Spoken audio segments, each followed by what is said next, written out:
Now guys, I got a steering rack on a Mercedes. To do this, we need to untwist the steering tip. Here is what the steering tip would looks like. All on this and the other side.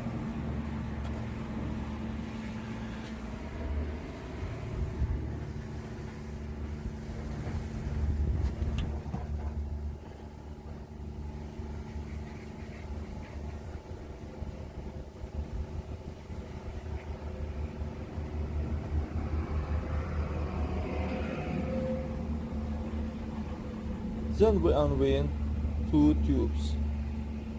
The liquid that was there still leaked out. Next, we unwind the bolt on the steering column and unscrew the 4 bolts securing the steering rack.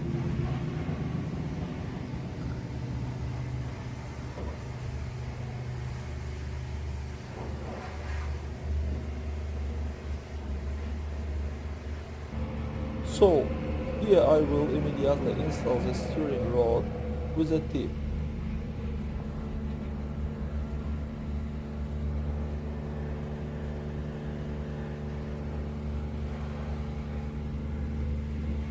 Then I untwisted these tubes from the steering column, untwisted bolt, disconnect the steering rod from the right side, and untwisted the bolt of the steering rack.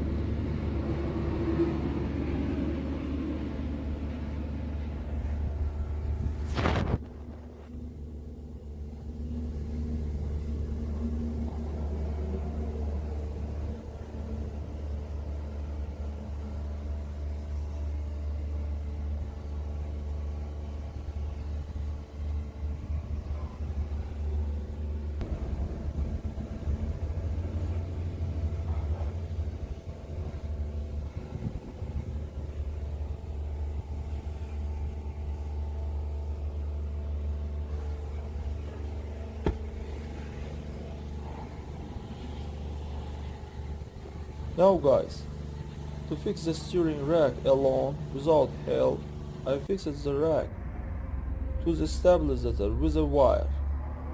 It should be there right so that the neck of the steering rack fully fits into place. If its rail will be crooked, then the slots will not enter into place by any efforts. That's all guys. Subscribe to our channel and don't forget to put like. Hi guys, in this video we replace and change all seals this steering rack. First seals nearest there in the middle of the cylinder.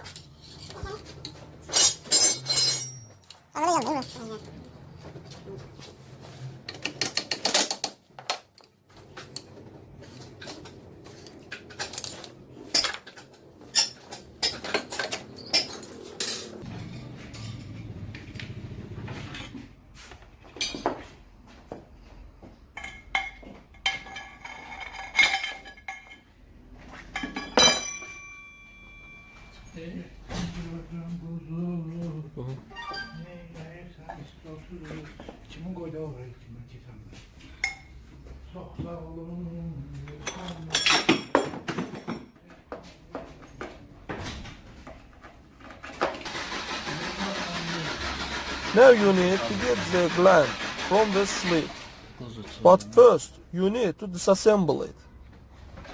Disassemble and get it by screwdriver.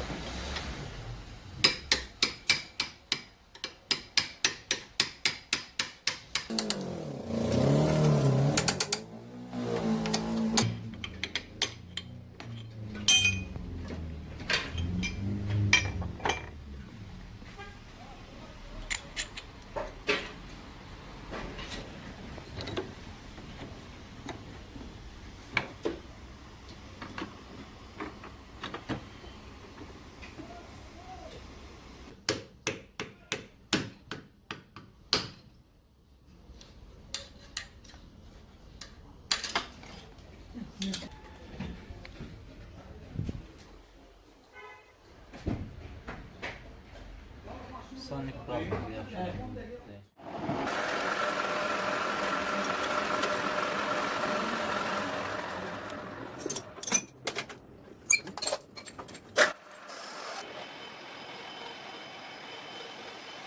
That's all. Then you need to polish the road rack so that it shines, hence it doesn't work. If there are scraps or corrosion, then a rod will need to be repaired. This size will then decrease and the seals will need to be selected.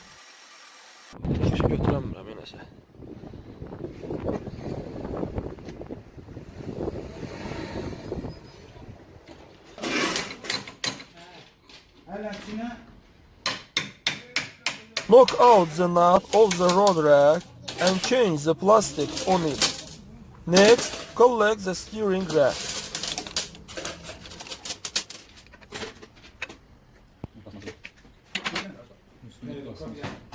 Further, we knock it out these oil seals.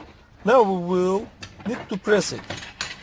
Push the sleeve seals, then we press the seals in the center of the cylinder.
Ve sence Sonic'i zedelemezsin. Salanlı. Sonra çıkarırsın.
That's all guys. Subscribe to our channel and don't forget to put like.